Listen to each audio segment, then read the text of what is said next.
బంజారాలకు హిందూ ధర్మం బోధించిన సంత్ సేవాలాల్ గొప్ప సంఘ సంస్కర్తగా చరిత్రలో నిలిచారన్నారు మంత్రి తుమ్మల నాగేశ్వరరావు. ఖమ్మం జిల్లా రఘునాథపాలెంలో జరిగిన సంత్ సేవాలాల్ జయంతి కార్యక్రమంలో మంత్రి పాల్గొన్నారు. జంతు బలులు, మూఢనమ్మకాలకు వ్యతిరేకంగా గిరిజనులను చైతన్యం చేశారన్నారు. చెడు అలవాట్లకు దూరంగా ఉండాలని సంత్ సేవాలాల్ దారి చూపారన్నారు. నిష్ఠగా ఉండి జగదాంబాదేవి ఆశీస్సులు పొంది గిరిజన దేవుడుగా మారారన్నారు. సంత్ సేవాలాల్ ఆశయాలతో గిరిజనులు వ్యవసాయం చేసి ఆదర్శంగా నిలవాలని మంత్రి తుమ్మల పిలుపునిచ్చారు. ఈరోజు మన రాష్ట్రంలోనే కాదు, ఈ బంజారా జాతి ప్రపంచంలో ఎక్కడుంటే అక్కడ ఈ సంత్ మహారాజ్ యొక్క జయంతిని పెద్ద ఎత్తున చేసుకుంటున్నాం. ఆయన గారి యొక్క జీవిత చరిత్ర చూస్తే అది ఒక పెద్ద కథ.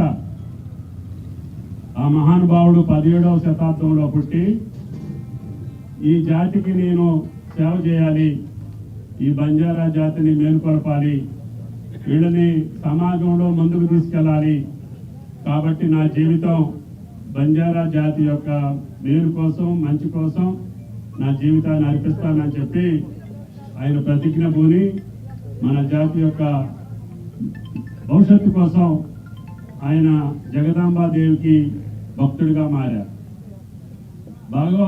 జగదాంబాదేవి ఈయన గారిని పరీక్షించాలని ఆయన గారు చెప్పేది ఏంటంటే, మనం ఈ నరబలి, జంతు బలి, ఆ బలి, ఈ బలి ఇయ్యొద్దు దేవతల దగ్గర, అది మంచి పద్ధతి కాదు అని చెప్తున్నారు.